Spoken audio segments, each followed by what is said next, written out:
and welcome to this video. My name is Lisa. I'm a clinical exercise physiologist and kinesiologist, as well as a yoga therapist. And I'm all about getting you to move your bodies better and more often.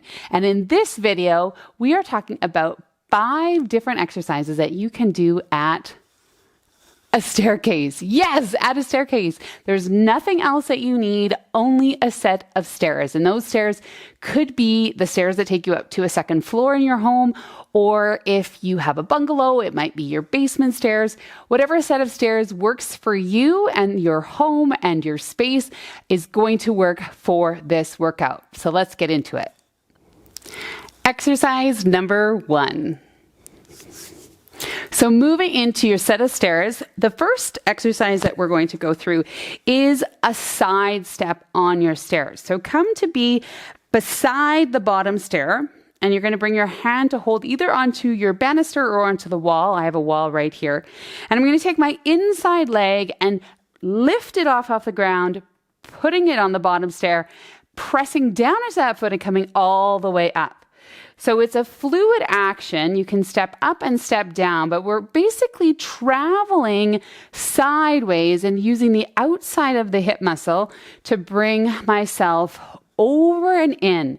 You might even notice that the straight bottom leg is actually drawing in as well as the legs sort of come together at the top of the stair and then back down at the bottom. This exercise number 2.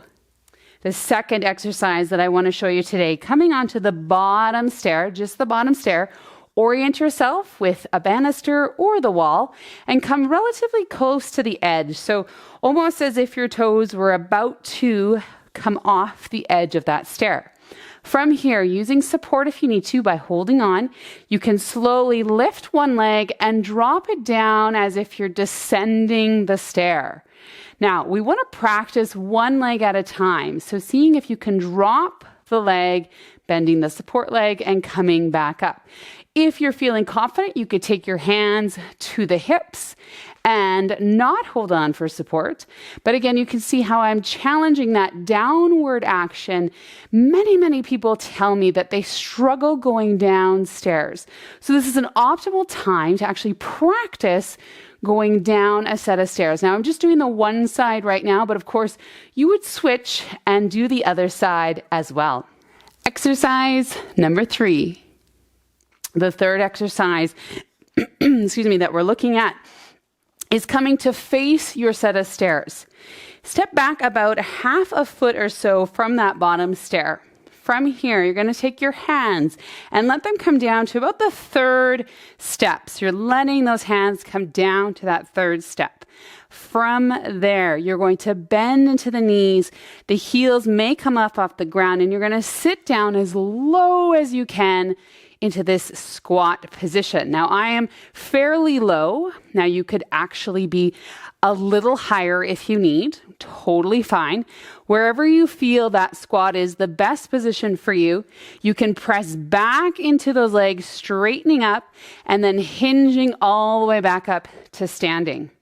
So playing with this action is going to allow you to practice getting up and down. A really nice precursor to those people who might struggle getting up and down off the floor. This is a nice training alternative to let you have the opportunity to practice getting up and down from a sort of lower squat position and back up to standing.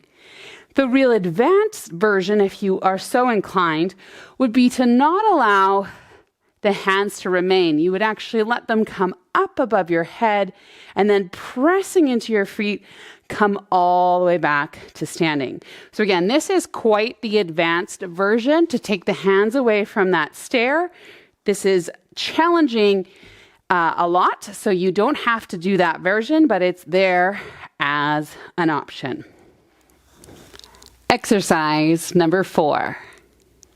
The fourth exercise that I'm going to show you is coming to stand once more on the bottom stair. This time you're standing with your support leg being on the stair, and the bottom leg is what's going to move.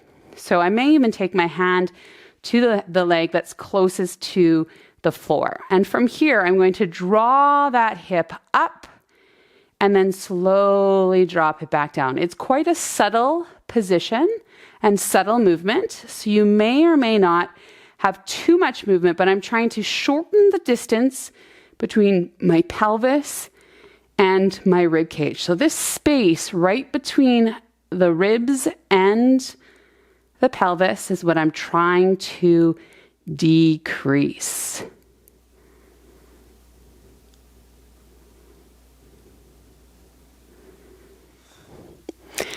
Exercise number 5. Moving into our 5th exercise, we're actually coming to a seated position on the staircase. I'm going to have my feet planted on the bottom stair, and then I'm actually sitting on the 3rd stair from the bottom. So trying to get yourself settled. You might even feel the 2nd stair on the back of the lower legs, just coming to settle. And we're going to work a little bit again through the rib cage and the pelvis, but this time my pelvis is going to stay still. My rib cage is what's going to move. So we're going to bring one arm up, bending at the elbow. From here, we're going to twist ourselves over to one side. So just notice how that feels.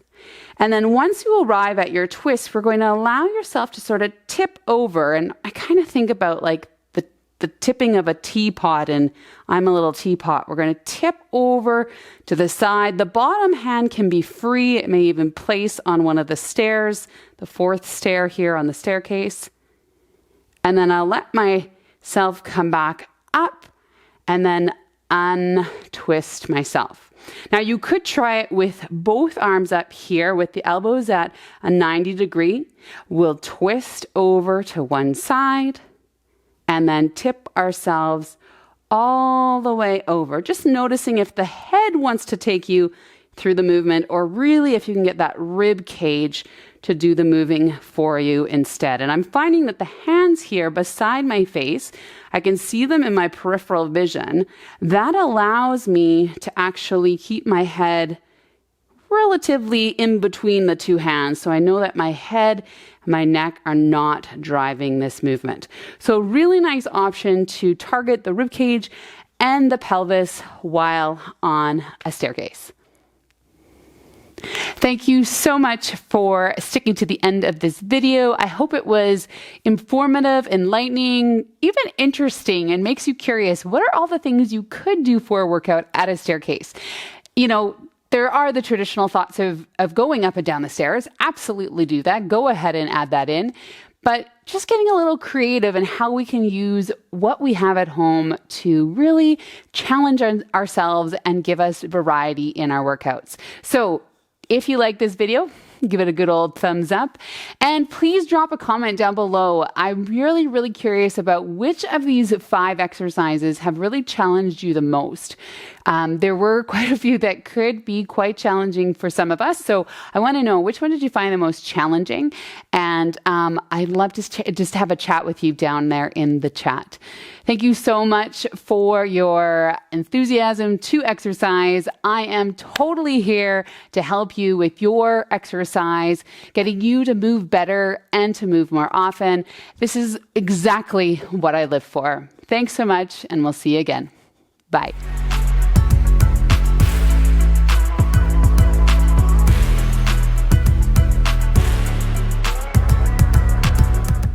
My 4th exercise that I'd like to show you is something I totally forgot. Ba, ba, ba, ba, ba, ba.